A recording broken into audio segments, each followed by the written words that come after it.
Hello friends, welcome once again to our YouTube channel. आज हम बच्चों में होने वाले ग्रोइंग पेन्स के बारे में डिस्कस करेंगे। अधिक खेल कूद करने के कारण, अधिक फिजिकल एक्टिविटी करने के कारण जो बच्चों में दर्द होता है उसके बारे में चर्चा करेंगे और हम ये भी जानेंगे कि कौन सा जो बच्चों में दर्द हो रहा है वह सामान्य है और कौन सा जो दर्द है वह असामान्य है, यानी फिजियोलॉजिकल और पैथोलॉजिकल पेन के बारे में हम डिस्कस करने वाले हैं। बेसिकली अगर हम ग्रोइंग पेन की बात करें तो ग्रोइंग पेन मस्कुलोस्केलेटल सिस्टम को अफेक्ट करता है। मस्कुलोस्केलेटल सिस्टम का मीनिंग है मसल्स और बोन्स, यानी बच्चे को मसल्स में और बोन्स में पेन होता है और यह मुख्य रूप से 13 साल से छोटे उम्र के बच्चों में देखने को हमें मिलता है। अगर हम बात करें तो 10 से 20% बच्चे जो स्कूल जाते हैं उनमें हमें यह ग्रोइंग पेन देखने को मिलता है। और इसको अगर हम देखें तो 3 साल से 8 साल के जो बच्चे हैं उनमें मुख्य रूप से यह ज़्यादा मिलता है। और यह बच्चों में मेल चाइल्ड और फीमेल चाइल्ड दोनों में समान रूप से मिलता है। ऐसा कोई वर्णन हमें देखने को नहीं है कि मेल में ज़्यादा है फीमेल में कम है, या फीमेल में ज़्यादा है और मेल में कम है। तो यह मेल और फीमेल दोनों चाइल्ड में बराबर मात्रा में देखने को हमें मिलता है। ग्रोइंग पेन एक पुअरली लोकलाइज्ड पेन होता है। सबसे पहले हम समझते हैं कि लोकलाइज्ड पेन क्या है। लोकलाइज्ड पेन वो होता है जिसमें बच्चा बताता है कि उसको एक पर्टिकुलर पार्ट में पिन पॉइंट होकर बताएगा कि उसको यहाँ दर्द है। जैसे मान लीजिए कि राइट हैंड है, ये राइट हैंड के अगर बच्चा बता रहा है कि उसके थंब में दर्द हो रहा है, यानी अंगूठे में दर्द हो रहा है राइट हैंड के, तो यह पिन पॉइंट बेबी बता रहा है कि उसको यहाँ दर्द है, यानी ये लोकलाइज्ड पेन है। परंतु जो ग्रोइंग पेन है वह नॉन लोकलाइज्ड पेन है। यानी कभी बच्चा बताएगा कि उसको राइट हैंड के थंब में दर्द हो रहा है, कभी हथेली में दर्द हो रहा है, कभी कलाई में दर्द हो रहा है राइट हैंड के, तो यह पुअरली लोकलाइज्ड पेन है। यानी ये लोकलाइज तो है हैंड में लेकिन पुअरली लोकलाइज, यानी एक पिन पॉइंट एरिया में नहीं है। तो ये पुअरली लोकलाइज्ड पेन जो है हमें देखने को मिलता है ग्रोइंग पेन। यानी कभी बच्चा बोलेगा कि काफ रीजन में यानी पिंडलियों में दर्द है, कभी बोलेगा कि थाइज में यानी जांघों में दर्द है।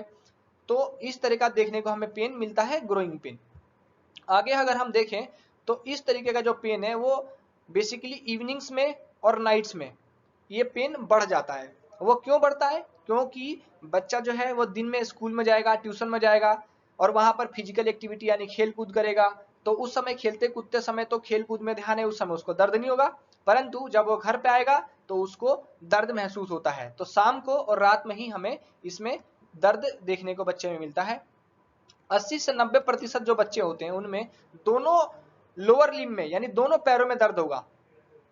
अगर एक पैर में दर्द होगा तो थोड़ा हमें डाउटफुल होगा कि ये कोई दूसरी बीमारी हो सकती है। लेकिन अगर कोई बच्चा हमारी ओपीडी में आके बोल रहा है कि दोनों पैर में दर्द है, रात में दर्द होता है, तो इसका मतलब है कि वह उसको ग्रोइंग पेन है।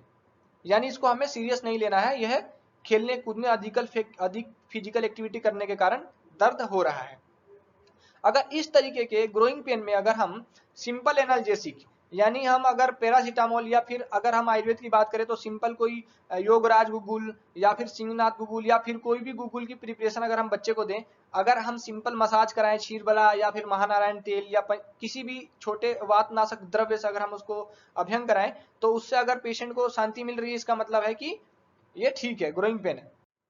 आगे हम बात करते हैं, अब हम कैसे पहचानें कि यह जो पेन है वह ग्रोइंग पेन ही है, कोई बीमारी में होने वाला पेन नहीं है, यानी इस पर ध्यान नहीं देना है।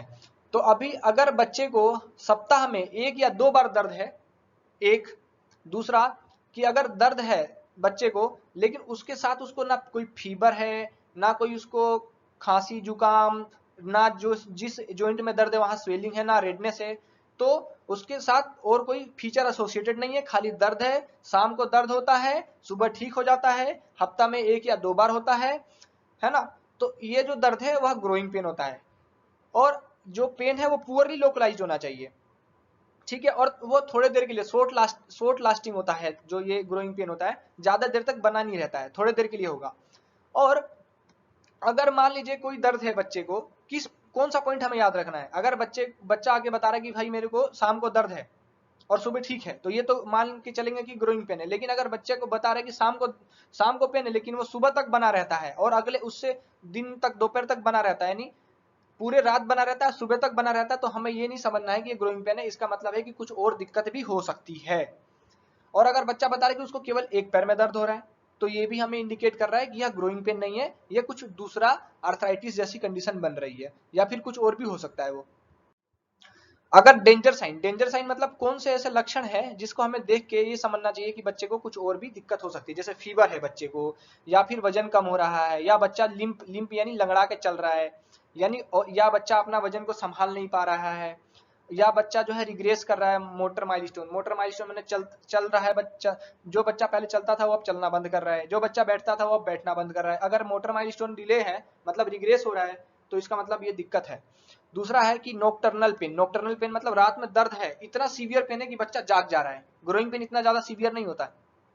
दूसरा है कि बोनी पेन, टेंडरनेस, यानी उस एरिया को अगर हम टच भी कर रहे हैं तो बच्चे को पेन हो रहा है, तो इसका मतलब वो, उसको हमें ध्यान रखना है कि इसका मतलब ये ग्रोइंग पेन ना होके कुछ और दूसरा भी हो सकता है। और अगर हम इन्वेस्टिगेशन कराएं, इन्वेस्टिगेशन की बात बाद में करेंगे, तो मतलब हमें इन पॉइंट को ध्यान रखना। अगर बच्चे को बुखार हो रहा है, वजन कम हो रहा है, लंगड़ा के चल रहा है, या अगर वजन संभाल नहीं पा रहा है, और उसके मोटर माइलस्टोन डिलेड हो रहे हैं, रात में इतना ज्यादा तेज दर्द है कि बच्चा उठ जा रहा है, और अगर टच करने पे भी दर्द है, तो इसका मतलब यह है कि वह ग्रोइंग पेन नहीं है। हमें और भी चीजों को इवेल्युएट करना चाहिए। हमें किन चीजों का ध्यान रखना है? अगर हमें डाउट है कि भाई ये ग्रोइंग पेन नहीं है, तो हमें क्या कराना चाहिए, क्या इन्वेस्टिगेशन कराना चाहिए? नॉर्मली इसमें ग्रोइंग पेन में हमें किसी चीज की कोई इन्वेस्टिगेशन कराने की जरूरत नहीं है, लेकिन ये जो डेंजर साइन हमने पढ़े, अगर वो लक्षण बच्चे में आ रहे हैं, तो हम उसके हमें जो सस्पेक्ट हो रहा है उसका इन्वेस्टिगेशन कराना चाहिए, जैसे सीबीसी करा सकते हैं, पेरिफेरल ब्लड स्मीयर करा सकते हैं, ईएसआर सीआरपी करा सकते हैं, रोमेटोइड अर्थराइटिस वगैरह, और भी जो अर्थराइटिस के जो भी एक्सरे वगैरह है ना, विटामिन डी वगैरह इसकी कमी को भी कोई इंडिकेट कर रहा है, तो इस तरह से हम इन्वेस्टिगेशन कराते हैं। अब हम बात करते हैं इसका ट्रीटमेंट पॉइंट। तो ट्रीटमेंट पॉइंट ऑफ व्यू जो ग्रोइंग पेन है, ग्रोइंग पेन में हम बेसिकली हमें जरूरत नहीं है किसी चीज की ट्रीटमेंट की, है ना। उसमें हम बच्चे को केवल सिंपल मसाज भी कर दें, या सिंपल कोई, अगर हम आयुर्वेद की बात करें तो उसमें हम सिंपल वातनाशक कोई द्रव्य, महानारायण तेल, बला तेल, क्षीरबला तेल, किसी भी इन स्नेह के द्वारा अगर हम बच्चे को मालिश करने के लिए बोले तो भी दर्द खत्म हो सकता है। गुग्गुल प्रिपरेशन कोई भी हम दे सकते हैं, सिंपल योगराज गुग्गुल, बहुत सिंपल लाक्षादी गुग्गुल वगैरह ये भी दे सकते हैं हम। और बच्चा जो है ग्रोइंग एज में है, यानी बेबी अभी, उसको न्यूट्रिशन चाहिए, तो इस कंडीशन में हम अश्वगंधा भी दे सकते हैं, गोदंती भी दे सकते हैं। मतलब वो तो फिजिशियन के ऊपर डिपेंड कर रहा है कि उस टाइम क्या जो है वो देना चाहिए। तो I hope you all understand this. Thank you very much for watching. Thank you once again.